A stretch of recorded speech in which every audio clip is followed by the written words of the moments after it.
In this video, we're going to be diving deep into how these social media algorithms actually work and how you can take advantage of the ways they work in order to have your content get pushed and get a lot more views. Now, when it comes to social media algorithms, there's kind of the main way you need to think about it is from the platform side of view. The platform's goal as a business, as all businesses, is to make as much money as possible. And they make money by showing people ads on their platforms. So in order to make more money from those ads, they need to keep people on the platform as long as possible so they can show them the optimal and most amount of ads. Now, obviously, the goal isn't just the most amount of ads in a short period of time. They want the person long on the platform over extended periods of time as well, so they can show them those ads. And the way that they're able to do this, keep someone on the platform as long as possible, is by consistently showing them the best content that's relevant to them and is entertaining and interesting to them as well. So that's kind of the frame of reference we want going into understanding the algorithm. So there's about 5 main steps when it comes to how algorithms on social media test content. And I'll preface this by saying they're all slightly different and do it slightly different ways, but almost all of them have that same goal and use a lot of the same signals about how to categorize content or push content and what's performing well to keep people on the platform as long as possible. So these should be relevant to every platform. So first step is the algorithm determines what the content is about, and it will categorize that content, say, hey, this content is about sports or football. And then step 2, it will define what we call audience buckets, who may be interested in those categories. And then it will, step 3, show that content to a small number of viewers in those different buckets, we'll call them, including people in your current following. Step 4 will be to analyze the performance of the content in each bucket. And if it's performing other content, if it's outperforming other content, then it will push that content to more people in that bucket and other buckets as well because it's performing well. And then it will repeat that cycle until that content isn't outperforming other kind of competitor content. So let's jump into step 1 here. Step 1, it needs to determine what the content is about. So the algorithm will look at a few different things to know what your content's about. So it'll look at words in your title or your caption, your description, whatever platform you're on. It knows what you're typing. It'll say, hey, it looks like they're talking about football, sports. That will be the example I'll use today. So I'm going to show this to people I think are interested in that. They know a lot about their audience and who likes certain topics, what content performs well. So they need to categorize this content to know who to push it to. They'll also look at things like hashtags or keywords. Hashtags will also tell them, hey, I think the content's probably about this. And if you have a bunch of wonky or weird hashtags in there or keywords if you're on YouTube, then it might throw it off a little bit. That's why we want to keep hashtags that are relevant to our content. It also can read the text on the screen of an image or a video, even if you're not editing the content in their native editing tool. If there is visual content or words on the screen, it can read those and it will use that information as well to help categorize the content. What you're saying in the video also matters. So the transcription, what's being said in the video, is also used to help determine what the content is about. Another factor that may be relevant for you is your location. If you have a location added on, let's say, Instagram, then it will probably take that into account and use that to show it to a bucket of people. Again, we'll call them buckets, a bucket of people who are around that location. And lastly, some platforms like YouTube will look at what content these people have interacted with before or what content you've posted in the past, and that will help it also determine what the content is about.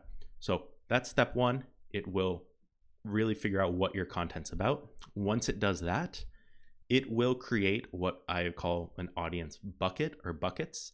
And these are just groups of interests or people that fit a certain kind of definition.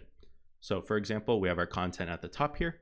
And then in the green, we have 5 different buckets. We have, let's say we're using a location on this post. We have the location of posts. So I want to show it to people who are, let's just say, in the Dallas, Texas area. I'll show it to people in Dallas. I have bucket number 2. I'm going to say I know this content It's people who follow a similar account. So people who are interacting with, let's say, again, I'm going to use football as the example, with other accounts that post a lot about football. I'm going to see who follows a similar account and maybe try showing them some of that content of yours. Bucket number 3 is going to be probably the main buckets that you think of, which will be content categories. So this can be main categories with a bunch of subcategories in there, and there's probably thousands of these. But for example, let's say we have just 3 main categories for this example. We have outdoors with some subcategories. We have sports with some subcategories like football, baseball, cheer. And then we have another category that's somewhat related, which is health and wellness. And you can see the subcategories there as well. So we'll test content based off of what it thinks the content's about in step 1 and test these different categories as well. Then you have bucket number 4, which is people who look like your current followers. This is another group of people they like to test content to. Your own current followers is the final bucket. So these are all different groups of people they test content to. And usually most social medias will test content with your current followers first, see how it performs. If it performs well, then they push it to more people. But you'll usually get some other buckets to test the content, but a lot will normally be those current followers or any people they think look like your current audience as well. So these are kind of all the different audience buckets they can give content to test.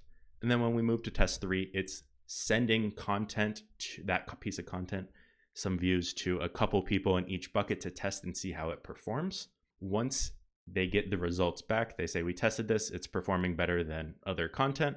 Then they'll either push it more, or if it's performing worse, then it will stop really being pushed at all. So this is the area where performance is measured, and it's a chance for the algorithm to understand which buckets are performing better and start optimizing that way. So let's say these 3 category buckets we have in the center, it sees, oh, sports are performing great, but that outdoors category did terrible. Maybe I'm going to push it towards a little more on the sports side and try some of these other subcategories or things more relevant towards sports, less relevant towards outdoors, depending on the performance. So that's step 3. Step 4 is where it will analyze the actual performance. So after showing it to these groups in each bucket of users, algorithm will analyze the performance of the video or the content. And this is done by a couple different factors in here. I should say more than a couple, but things like your watch time, the engagement, how people are interacting with it. Are people leaving the platform right after viewing it? YouTube does that pretty heavily. I don't think a lot of the other social medias do. So what someone does after watching your content matters for YouTube. And there's a lot of different factors with these analytics and on the back end, but it really analyzes that content to know what it should push to. It'll rank that content with other competitor content in that bucket and say, hey, we have better content to push other than this. We have enough. So we're not going to push this one. We're going to push this content because we know it's performing better, which shows that people are more interested. It might be more relevant or entertaining as well. And then the final step is it will just continually repeat that process of testing. And if, again, you'll keep moving up if you're doing better, getting more and more views, and that's how content goes viral. And then once you stop outperforming that other content in there, and again, there's a lot of factors. No one knows every single factor that goes into it, but things like the watch time, the engagement rate, if they follow you, if they're rewatching the same content, all these different things go into this algorithm, but it will keep repeating until the content either is kind of put on the back burner or it keeps getting pushed and gets more and more views.